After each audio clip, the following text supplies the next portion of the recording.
नमस्कार दोस्तों, मैं हूं आशीष शुक्ला और आप देख रहे हैं डीप नॉलेज। क्वेश्चन है कि एक इंसान को अपनी लाइफ में रिबेल बनना चाहिए, क्रांतिकारी बनना चाहिए, या उसको सोसाइटी के साथ कॉम्प्रोमाइज़ करके सोसाइटी के फेक मास्क को अपने ऊपर लगा लेना चाहिए। एग्जाम्पल के तौर पे आपने जैसे कहा है कि मुझे पूजा पाठ करने में बहुत इंटरेस्ट नहीं है, उस पर भरोसा नहीं है, लेकिन फिर भी मेरे पेरेंट्स मुझे फोर्स करते हैं तो पूजा करना होता है। तो ऐसी कंडीशन में क्या करें? रिबेल करें या उनको चुपचाप एक्सेप्ट करके जीते रहें और अपनी आत्मा को मारते रहें? सोसाइटी के रूल्स हैं जो कि हमको परेशान करते हैं। एक बात से शुरुआत करनी चाहिए आपको ये देखने के लिए, क्योंकि मुझे लगता था पहले कि सोसाइटी मेरे ऊपर अपने रूल्स ज़बरदस्ती थोपती है, लेकिन सोसाइटी कभी भी हमारे ऊपर अपने रूल्स नहीं थोप सकती। हम ही ये रूल्स अपने ऊपर थोपते हैं। प्लीज़ इसको समझिए। हमको लगता है कि हमारे माँ बाप, हमारा स्कूल, हमारा समाज हमारे ऊपर ज़ोर ज़बरदस्ती कर रहा है, लेकिन वो करवा नहीं सकता ज़ोर ज़बरदस्ती। वो हमको प्रेशराइज़ करता है, उसके बाद हम मजबूरी में आकर के ख़ुद उन एक्टिविटीज़ को करते हैं। ये क्लैरिटी है, ये रियलिटी है। क्यों बताए? जिसको हम लोग सोसाइटी कहते हैं, उसको थोड़ा ध्यान से माइक्रोस्कोपिकली देखने की कोशिश करिए। कौन है सोसाइटी? आप अपने पिता और माँ को जब देखते हैं तो आपको क्या लगता है? उनकी जो प्रॉब्लम्स हैं, क्या आपकी प्रॉब्लम से अलग हैं? फिर ध्यान से देखिएगा, बिकॉज़ वो आज से 30 साल पहले, 50 साल पहले जिस लाइफ को जिए हैं, जो सेक्सुअलिटी, जो इमोशन, जो फ्रस्ट्रेशन, जो डिप्रेशन, जो एम्बिशन आपके अंदर में है, क्या उस इंसान के अंदर में नहीं था जो आपके पिता हैं? मैं ये नहीं कह रहा हूँ कि आप अपने पिता के ऊपर सहानुभूति करिए, दया करिए, उनको ना, इसको ध्यान से देखने की कोशिश करिए कि जो सोसाइटी है, जिसको हम लोग दूर से देखते हैं और हमको लगता है कि ये सब एक जैसे लोग हैं, ये सब एंटी अस हैं, तो वो हमारे जैसे ही लोग हैं। आपकी मम्मी, आपके पिताजी, आपके टीचर, आपके जो भी लोग सीनियर्स हैं, या जो लोग भी आपको प्रेशराइज़ कर पा रहे हैं इस लाइफ में कॉम्प्रोमाइज़ करने के लिए, वो आप ही हैं। उनकी लाइफ भी आप ही की तरह उन्हीं भेलपुरी से बनी हुई है, उसी नमक मसाला मिर्च से बना हुआ है जिससे आपकी लाइफ बनी हुई है। ठीक है, मैं आपको नहीं कहता हूँ, मैं अपने आप को कहता हूँ। आज की डेट में आशीष शुक्ला हैं और ये अपने आप को मानते हैं कि ये अपने पिताजी से अलग हैं। तो क्या परेशानियां हैं जो आशीष शुक्ला फेस कर रहे हैं? भाई, अपना परिवार है, उसको पालना है, और अपना नौकरी करनी है, जॉब करनी है, अपने बॉस की जो झंझटें हैं, जो टेंशन है, अगर बॉस डांट रहा है तो वो सुनना है, अपने कस्टमर्स और क्लाइंट्स हैं तो पेशेंट्स हैं, उनकी बातचीत सुननी है, उनको डील करना है, अपने घर में जो भी एम्प्लॉयज़ हैं, जो भी काम कर रहे हैं, उनके साथ डील करना है, अपनी वाइफ के साथ, अपने बच्चों के साथ। दुकान में जाकर के अगर आपको सब्जी वगैरह ख़रीदना है, आटा ख़रीदना है, तो उसके लिए उस दुकानदार से बातचीत करनी पड़ेगी। ये सारी की सारी चीज़ें क्या मेरे पिताजी की लाइफ से कुछ अलग है? थोड़ा कॉन्टेक्स्ट का फ़र्क हो सकता है मैं जो चीज़ें लखीमपुर में कर रहा हूँ वो किसी और शहर में कर रहे हो, कोई बड़ा शहर में कर रहा हो, कोई छोटा शहर में कर रहा हो, लेकिन हम सब की लाइफ तकरीबन एग्जैक्टली सेम है। इसलिए जिसको हम लोग सोसाइटी बोलते हैं ये सोसाइटी कोई और नहीं है, ये हम ही हैं। ये जो पूजा करने का मन नहीं कर रहा है या पूजा करने के लिए कोई फोर्स कर रहा है, ये कोई और नहीं है, ये हमारा ही अंदर में कोई ऐसा सा अंश है जो कि डरता है। चाहे सोसाइटी से डरता हो, चाहे माँ बाप से डरता हो, या किसी अननोन चीज़ से डरता हो, लेकिन वो जब कॉम्प्रोमाइज़ करता है तो वो सोसाइटी का ही पार्ट है। जो इंसान बहुत क्लियर हो जाता है लाइफ में, उसको कोई प्रेशर नहीं कर सकता। गहरे पानी में, बहुत गहरे पानी में भी अगर आप गुब्बारा डाल दें, हवा का टुकड़ा हो, उसमें ऊपर उठाता है, हवा पानी में से बाहर निकल करके हवा में मिल जाता है। ठीक ऐसे ही जो इंसान इस सोसाइटी के बाहर हो जाता है, जिसका माइंड इसके बियॉन्ड चला जाता है, उसको सोसाइटी बांध नहीं पाती। ठीक ऐसे ही जैसे एक गुब्बारे को, हवा भरे गुब्बारे को पानी अपने अंदर में बांध नहीं सकता। इसलिए जब भी आपके मन में कोई भी तरह की फ्रस्ट्रेशन महसूस हो, तो बुद्ध की वो कहानी ज़रूर याद करिएगा। आजकल हम लोग ज़ेनोगा बेसिक कोर्स में बुद्धा की बायोग्राफी कवर कर रहे हैं। बहुत खूबसूरत कहानी बुद्धा ने बताई आज। वो कहते हैं कि जो लोग अपनी स्पिरिचुअल प्रैक्टिसेस को कर रहे हैं उनकी लाइफ और जो लोग अपनी स्पिरिचुअल प्रैक्टिसेस को नहीं कर रहे हैं उनकी लाइफ में कितना बड़ा डिफरेंस है। इसके लिए एग्जाम्पल के लिए बुद्ध कहते हैं कि एक बड़े से पहाड़ पे बैठे थे वो अपने शिष्यों के साथ, तो उन्होंने एक मिट्टी का टुकड़ा उठाया और लोगों से कहा, देखते हो ये मिट्टी का टुकड़ा कितना बड़ा है, अच्छा ये बताओ कि मिट्टी का टुकड़ा बड़ा है कि ये पहाड़ बड़ा है। तो लोगों ने कहा ऑब्वियसली पहाड़ कितना बड़ा है, मिट्टी का टुकड़ा तो थोड़ा सा है। तो उन्होंने कहा ठीक ऐसे ही जो लोग प्रैक्टिसेस करते हैं उनकी लाइफ की जो सफरिंग है वो इसके बराबर है, और जो लोग अपनी लाइफ में प्रैक्टिसेस नहीं करते हैं उनकी लाइफ में जो सफरिंग है उस पहाड़ के बराबर है। इसके बाद थोड़ा और चल करके आगे उन्होंने बहुत सटीक एग्जाम्पल दिया। मैं चाहता हूँ इसको अपनी लाइफ में देख सकें और इम्प्लीमेंट कर सकें। कहते हैं कि एक इंसान को मान लीजिए कहीं चोट लग गई, किसी ने तीर मार दिया, उसको घाव लग गया, तो जितना दर्द होता है ऑब्वियसली दर्द होता है, लेकिन अगर उसी घाव पे दोबारा चोट लग जाए, दोबारा तीर लग जाए, तो वो जो दर्द है दुगना नहीं होगा, उससे बहुत ज़्यादा गुना हो जाएगा, डबल से भी ज़्यादा दर्द होगा।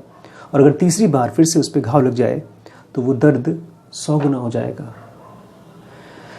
ठीक ऐसे ही जो स्पिरिचुअल प्रैक्टिसेस करता है, जब उसको दुख या तकलीफ़ मिलती है, जब उसको मिजरी मिलती है, जब उसको फ्रस्ट्रेशन मिलती है, तो वो उसी तीर की तरह है, उसी घाव की तरह है जो पहली बार चोट लगती है उस घाव की तरह है।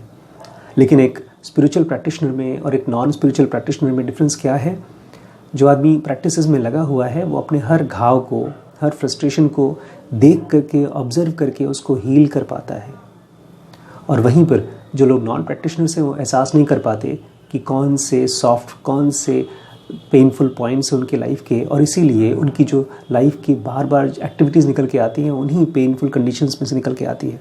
आपके लाइफ के एग्जांपल को मैं बताऊंगा। मान लीजिए आप नहीं पूजा पाठ करना चाहते, आपके पिताजी बोल रहे हैं पूजा करो, आप नहीं करना चाहते हैं, तो आप उनसे लड़ाई करते हैं या घर छोड़ के चले जाते हैं या उनको गुस्सा होकर के अपने रूम में चले जाते हैं या कुछ और कर लेते हैं। ये एक एक्टिविटी उन्होंने की जिसमें जो उन्होंने आपके ऊपर ज़बरदस्ती करी, जोर जबरदस्ती डाला, और दूसरी एक्टिविटी आपने की जो आपने रिएक्शन दिखाया। ये एक तीर था, ये दूसरा तीर था। इसके बाद तीसरा तीर उनकी तरफ से आएगा, वो आपको समझाएंगे, आपको डांटेंगे, आपको मारेंगे, आपको हो सकता है ज़बरदस्ती, अगर आप यंग एडल्ट हो तो हो सकता है आपको जैसे शादी के बंधन में बांधने की कोशिश करें, बिकॉज लोगों को लगता है कि एक बिगड़ा हुआ बेटा या बिगड़ा हुआ एंटी सोशल पीपल की शादी कर देंगे वो तो ठीक हो जाएगा। तो उनकी तरफ से तीसरा तीर आएगा। आपके घाव में पहले से चोट लगी है और आप और ज़्यादा गुस्सा हो जाएंगे। प्रॉब्लम सोसाइटी नहीं है, प्रॉब्लम है सोसाइटी जब हमारे ऊपर कोई चोट पहुंचाती है तो हम उसी की तरह बिहेव करते हैं जैसे सोसाइटी बिहेव करती है। अगर वो गुस्से में बिहेव करते हैं तो हम भी गुस्से में बिहेव करते हैं। मैं फिर से यहाँ लेक्चर नहीं दे रहा हूँ कि हमको गुस्सा नहीं करना चाहिए, हमको अच्छे तरीके से बिहेव करना चाहिए ना। मैं खाली कह रहा हूँ कि आप ये नहीं देख पाते हैं कि ये जो एंगर है वो कितना पेनफुल है, और जितनी इंटेंसिटी से आप उसको नहीं देख पा रहे हैं उतना ही वो आपको ग्रिप कर लेता है। हमारी बेहोशी ही हमारे गुस्से को, हमारी फ्रस्ट्रेशन को एक स्पेस देती है हमारे अंदर में ग्रो करने के लिए। अगर मान लीजिए मेरे पिताजी ने आज मुझे डांटा हो किसी बात के लिए, तो मैं तो उस मोमेंट को सबसे पहले ऐसे देखूंगा जैसे मेरे हाथ में ब्लेड कट गया हो, उंगली में चोट लग गई हो और खून बह रहा है, तो मैं सबसे पहले जाकर के उसको बैंडेड लगाऊंगा और उस उंगली को, उस हाथ को तब तक बहुत ज़्यादा यूज़ नहीं करूँगा जब तक कि वो हील ना हो जाए।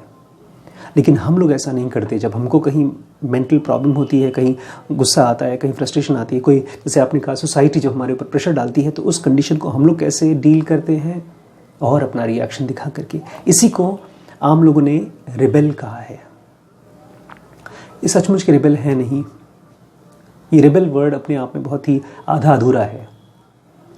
बुद्धा अपने घर बार छोड़ करके चले गए थे, साधु बन गए थे, और फिर उनको कुछ क्लैरिटी आई, कुछ एनलाइटनमेंट आया, तो पूरा एक समाज, बुद्धिस्ट एक एनलाइटेंड मैन को खोजने वाला एक समाज क्रिएट हो गया था। आज भी दुनिया में जहाँ पर भी अच्छाई है उसके पीछे कहीं ना कहीं बुद्ध या जीसस जैसे लोगों की वजह से। ये लोग असली रिबेल हैं, लेकिन उन्होंने फाइट नहीं किया सोसाइटी से। उन्होंने अपने माइंड को बहुत गहरे से इतना गहरा कर लिया कि सोसाइटी जब उसके अंदर घुस के देखती है तो डर जाती है। ये जाकर किसी से भी लड़ाई नहीं करते थे। इवन गौतम बुद्ध जब अंगुलीमाल से मिले तो उससे लड़ाई नहीं किया उन्होंने अपने अंदर की जो पीस है उसको बहुत गहरा, बहुत स्ट्रांग करने के बाद आसपास के लोगों की लाइफ को टच करना शुरू किया। जब आपकी लाइफ में एक ब्राइट क्लैरिटी आएगी तो आप पहली बार एक नई सोसाइटी का शुरुआत करेंगे, आप डॉन करेंगे, एक सुबह आएगी नई सोसाइटी की। फिर आपके आसपास के लोगों को आपकी पीस, आपका जॉय महसूस होगा। कुछ लोग ऐसे होंगे जो आपके ऊपर फिर भी जोर डालना की कोशिश करेंगे, लेकिन चूंकि आप इतने मजबूत पेड़ हो चुके हैं अपनी पीस, अपनी क्लैरिटी के, कि वो बहुत नुकसान नहीं पहुंचा पाएंगे आपको। एक एग्जाम्पल दिया था बुद्धा ने कि पानी की तरह बनो। तुम्हारे ऊपर कोई गंदगी फेंकता है या अच्छा चीज़ फेंकता है, बोलते हैं पानी में चाहे दूध डालो, चाहे कोई गंदगी करे, पानी अब उसको साफ कर ले जाता है, बहता हुआ पानी। आग की तरह बनो, जो कि तुम्हें चाहे कोई भी चीज़ डालो, उसमें कोई अपवित्र चीज़ डालो, पवित्र चीज़ डालो, सबको वो आग ही बना लेता है। तो एक रियल रेबल कौन है जो सोसाइटी से जो कुछ भी मिल रहा है उसको लेकर के अंदर में एक ईंधन की तरह यूज़ करे, एक फ्यूल की तरह यूज़ करे उसको और गहरे जाने के लिए। क्योंकि अगर कोई भी चीज़ मुझे डिस्टर्ब कर पा रही है तो इसका मतलब है मुझे और गहरे से अपनी साधना करनी है, और गहरे से अपने माइंड को समझना है। अदरवाइज़ ये एक वही तीर का खेल हो जाएगा। वो आपको सुई चुभोएंगे, आप उनको सुई चुभोएंगे, फिर उसी सुई से वो आपको फिर परेशान करेंगे और ये सिलसिला नेवर एंडिंग हो जाएगा। ध्यान रखिएगा, अपने दोस्त आपके कोई भी हों, आपके दुश्मन बहुत ध्यान से चूज़ करिएगा। मैंने किसको अपना दुश्मन बनाया आपको पता है? मैंने मिज़री को अपना दुश्मन बनाया है। मैं चाहता हूँ मेरी लाइफ में से परमानेंट मिज़री ख़त्म हो जाए हमेशा हमेशा के लिए। लेकिन इसके लिए मैं जाकर के अपने आसपास के लोगों की लाइफ को डिस्टर्ब नहीं करूँगा, because everything is there in this mind, everything. जब बहुत गहरी क्लैरिटी आ जाएगी ना तो कोई भी चीज़ आपको डिस्टर्ब नहीं कर पाएगी। अभी फ्लो हल्का होगा, कुनकुना होगा, इसलिए लोग आपको ईजिली इन्फ्लुएंस कर पाते होंगे। कोई बात नहीं, लगे रहिए, बहुत जल्दी ही सक्सेस मिलेगी।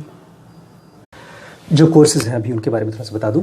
सबसे पहले तो जिनोगा बेसिक कोर्स है, जो कि स्पिरिचुअलिटी में आपको बहुत दूर लेके जाएगी, 2 साल का कोर्स है।